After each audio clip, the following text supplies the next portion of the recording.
আমি প্রার্থনা করব এখানে দাঁড়িয়ে, অহিংসা যে কথাটা গান্ধীজি বলেছিলেন, সত্যের জয় হোক, সেইখানে দাঁড়িয়ে বলছি আজকে এসআইআর চলছে, অনেকের ভোটাধিকার বাদ গেছে। আমি দুঃখিত। प्रथमे 58,58,00,000 निकाल दिया, उसको बाद छुपा छुपा के, जो पहले रूल्स ही नहीं था, लॉजिस्टिक डिस्क्रिपेंसी नाम पे 50 लाख नहीं, वो 80 लाख होगा।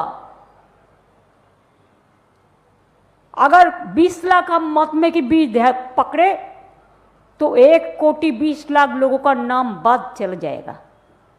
मैंने खुद जाके फाइट किया सुप्रीम कोर्ट में, मेरे को पिटीशन अभी भी पेंडिंग है, लेकिन आज ऑर्डर देने का बाद भी बहुत दिन हो गया, हमको पता नहीं है 28 तारीख में जो लिस्ट निकालेगा 14th हो जाने का बाद भी as per supreme court rules ये लोगों ने छुपा छुपा के, छुपा रुस्तम लोगों ने 1,20,00,000 लोगों को नाम उतार दिया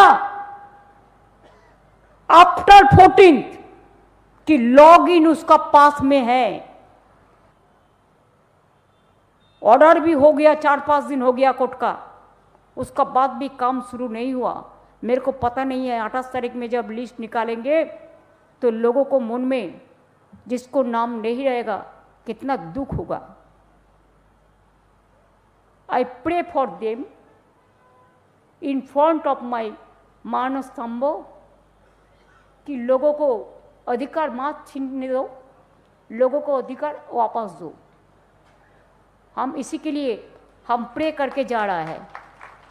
अगर जिसको नाम निकाल दिया, जिसको टोटल पेपर है, it was completed after that also, it is not 50 lakhs, it is 80 lakhs and पहले का 58 lakhs, और उसमें 20 लाख अगर मौत भी आप पकड़ाओ तो क्यों छोड़ दिया? तो इसी के लिए एक काम सफल हो जाएगा तो हम फिर आके इधर में माथा ठुकेंगे कि आम आज प्रे करके जा रहा है।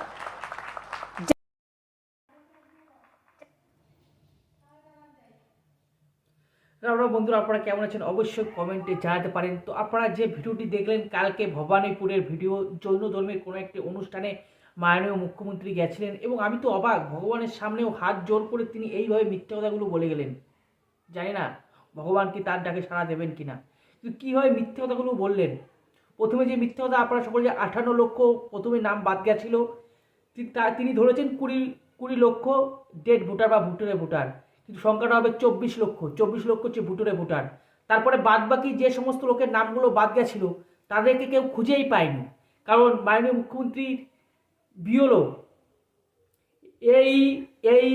ইয়ারও কাদের লোক? পশ্চিমবঙ্গের লোক, অর্থাৎ মাননীয় মুখ্যমন্ত্রীর লোক, পশ্চিমবঙ্গেরই লোক, তারা যে খুঁজে পায়নি বাদ বাকি লোকগুলোকে, যে লোকগুলো কোথায় গেছে, লোকগুলো কোথায় গেছে, কীভাবে মিথ্যা কথা বলছে যে মাননীয় মুখ্যমন্ত্রীর কথাই যে মেনে নিই, 20 লক্ষ মৃত্যু ভোটার বা ডেড ভোটার তাদেরকে বাদ দিয়ে ঠিক আছে, বাদ বাকিকে কেন বাদ দেওয়া হয়েছে? মাননীয় মুখ্যমন্ত্রীকে জানেন না? তাদেরকে খুঁজেই পাওয়া যায়নি পশ্চিমবঙ্গে, তারা কোথায় চলে গেছে, উধাও হয়ে গেছে, জানেন না? সবই তো জানে, তারপরেও ভগবানের সামনে গিয়ে মিথ্যা কথা বলছেন, মিথ্যা কথা বলে যাচ্ছেন কার্যত। তবে ভগবানের সামনে বলছে এই কাজটা হয়ে গেলে আমি আবার আসবো প্রণাম করতে, মাথা টেকতে। ভাবুন কীভাবে মিথ্যা কথা বলছে।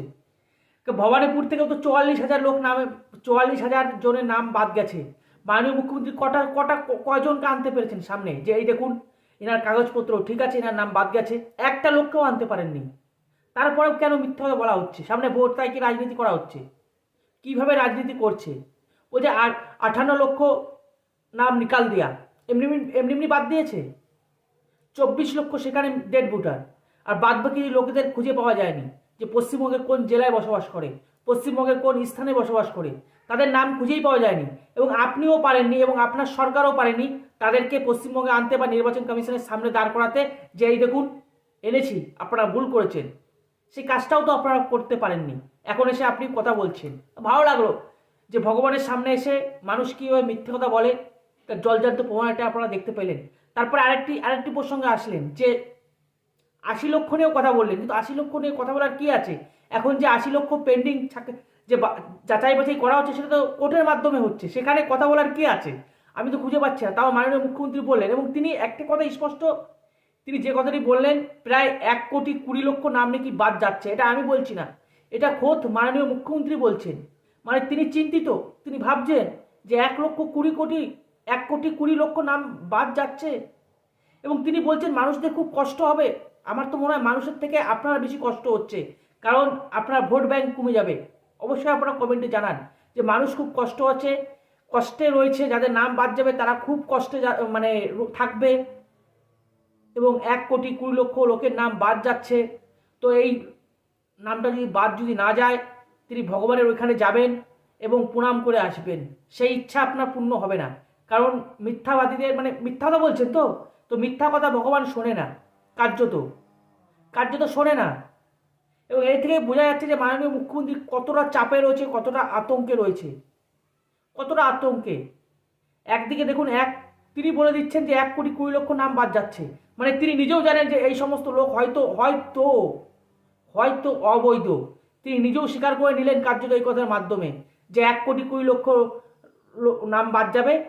তার মানে তিনি স্বীকার করে নিলেন যে পশ্চিমবঙ্গে ভুয়ো ভোটার আছে, অবৈধ ভোটার আছে, মাননীয় মুখ্যমন্ত্রী এই কথার মাধ্যমে। এবং তিনি আরেকটি কথা বললেন, লজিস্টিক ডিসপারেন্সি, যে কথাটা বললেন যে এটা প্রথমে ছিল না। তামিলনাড়ুতে কিন্তু আরও পশ্চিমবঙ্গের সঙ্গে আরও 12টি রাজ্যে হচ্ছে, সেখানে গুজরাট আছে, তামিলনাড়ুতেও ইউজ হয়েছে লজিস্টিক ডিসপারেন্সি। সেখানে হয়তো কম সংখ্যক লোক বাদ গেছে, এখানে 58 লক্ষ বাদ গেছে বা 80 লক্ষ বাদ গেছে, সেখানে কম সংখ্যক লোক বাদ গেছে। এবং তামিলনাড়ুতে কিন্তু বিজেপি সরকার নেই, তামিলনাড়ুতে আমাদের মাননীয় মুখ্যমন্ত্রীর ভালো, মানে বন্ধুর সরকার, ভালো সম্পর্ক, ভাইয়ের সরকার বলতে পারেন, তার সরকার রয়েছে। সেখানে 1 কোটি নাম বাদ গেছে, তারা সেখানে ঝামেলা করছে না। গুজরাটে ছোট্ট একটি রাজ্য, ভোটার কম, 73 লক্ষ নাম বাদ গেছে, সেখানেও কোনো ঝামেলা হচ্ছে না। যত ঝামেলা হচ্ছে পশ্চিমবঙ্গে, কারণ পশ্চিমবঙ্গে যথেষ্ট পরিমাণে ঘোটালা বোঝেন তো, সেই ঘোটালা হয়েছে। তাই মাননীয় মুখ্যমন্ত্রী আজকে ভগবানের সামনে মিথ্যাটা বলছেন, মানুষকে ভুল বোঝাচ্ছেন, কারণ ভবানীপুরতে জিততে হবে না। তাই তো তিনি আজকে কালকে গেছিলেন জৈন ধর্মের কোনো একটা অনুষ্ঠানে, সেখানে তিনি কথাগুলো বললেন। বলছিলেন যখন আমার হাসি লাগছিল, কারণ তিনি যেভাবে কথাগুলো বলছিলেন তাতে মনে হচ্ছিল মাননীয় মুখ্যমন্ত্রী খুব টেনশনে আছেন, এবং তিনি স্বীকার করে নিলেন মানে বিপরীত দিক থেকে যে 1,20,00,000 নাম বাদ যাচ্ছে, তার মানে এনারা হচ্ছে ভুয়ো। আর মাননীয় মুখ্যমন্ত্রী আরেকটি কথা বললেন যে যাদের কাগজপত্র আছে তাদেরকে নিয়ে বাদ দেওয়া হচ্ছে, আমি জানি না সেই সংখ্যাটা কত। মাননীয় মুখ্যমন্ত্রী বলতে পারতেন যে সেই সংখ্যাটা কত, খুব ভালো লাগতো। তিনি যেভাবে বলে দিলেন যে প্রথমে 58 লাখ, এখন 80 লাখ, আর মৃত্যু ভোটার আছে 20, মাননীয় মুখ্যমন্ত্রীর কথায় 20 লক্ষ রয়েছে ডেড ভোটার, তো বাদ বাকি জুড়ে 1,20,00,000 নাম তিনি বললেন। কিন্তু যাদের কাগজপত্র আছে তাদের কতজনের নাম সেটা বলতে পারলে আরও ভালো হতো, কারণ মাননীয় মুখ্যমন্ত্রী হয়তো নির্বাচন কমিশনের যে পুরো এসআইয়ের যে প্রক্রিয়া, যে নির্দেশাবলী পড়েননি, বা জেনেও তিনি মিথ্যা কথা বললেন কার্যত যে যাদের কাগজপত্র আছে তাদেরকে নাম বাদ দেওয়া হচ্ছে। তো সেরকম যদি ঘটনা হয়ে থাকে, কারো যদি কাগজপত্র থাকা সত্ত্বেও যদি নাম বাদ যায়, তারপরেও তো তাকে সময় দেওয়া হবে, অভিযোগ জানানোর জন্য। আপনারা সকলেই জানেন, তারপরেও তাকে কিন্তু সময় দেওয়া হবে অভিযোগ জানানোর জন্য। এবং সেই সময়টা কখন পর্যন্ত? ভোট এখনো অনেক দেরি, এখনো অনেক সময় রয়েছে। 28 তারিখে যে লিস্ট বেরোবে, কারোর যদি মনে হয় যে ভাই আমার তো কাগজপত্র রয়েছে, আমার তো নাম নেই, আপনারা তৎক্ষণাৎ কিন্তু অভাব জানাতে পারবেন নির্বাচন কমিশনের কাছে যে আমার তো নাম থাকার কথা, আমার নাম নেই কেন। তো সেটা নিয়ে মানুষের কোনো আতঙ্ক নেই, কারণ সেখানে তো সুযোগ দেওয়া রয়েছে। এসআইয়ের শুরুর আগে যে নির্দেশিকা জারি করেছিলেন নির্বাচন কমিশনের পক্ষ থেকে, সেখানে তো দেওয়াই ছিল যে যাদের মনে হবে যে আমার নামটা থাকা উচিত তারা অভিযোগ জানাতে পারবে, এবং তারা অভিযোগ জানাবেন, আপনাদের ব্যবস্থা হয়ে যাবে, আপনাদের নাম চলে আসবে যদি কোনো ভুল ভবিষ্যৎ হয়ে থাকে। একথা কিন্তু বলা ছিল নির্বাচন কমিশনের যে লিস্ট, যে নির্দেশিকা ছিল সেখানে।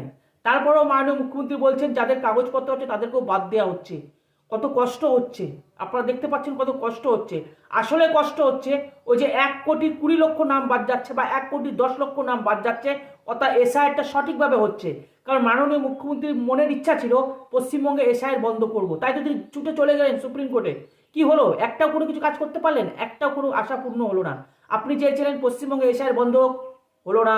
আপনি চাইলেন মাইক্রো অবজারভার অফিসারদের বাদ দেওয়া হোক, বাদ দিল না। আপনি চাচ্ছিলেন যে পশ্চিমবঙ্গের যারা বিওলো আছে, AERO ARO, তাদেরকে দিয়ে কাজটা করাতে হবে, তাতেও হলো না। তাদের সঙ্গেও মাইক্রো অবজারভার এসে জুড়ে গেল, তাতেও হলো না। মানে কোনো কিচ্ছু হলো না। আপনি যা যা চাইছিলেন একটা কোনো কিচ্ছু হলো না। তো এখন তো টেনশন লাগবে, এখন তো ভয় লাগবে। সেই ভয়ের মাধ্যমেই তিনি এখন বলে বেড়াচ্ছেন, বলছেন যে যাদের নাম বাদ যাবে তারা কত কষ্ট পাবে। বাবারে কত কষ্ট পাবে। অবশ্যই কমেন্টে জানান যে কার কষ্ট হবে, যাদের নাম বাদ যাবে তাদের কষ্ট হবে, না যিনি বলছেন তার কষ্ট হবে। সামনেই তো ভোট। অবশ্যই আপনারা কমেন্টে জানান। তো ভালো থাকুন, সুস্থ থাকুন। আমরা ভারত মাতাকে জয়, বন্দে মাতরম, জয় শ্রীরাম।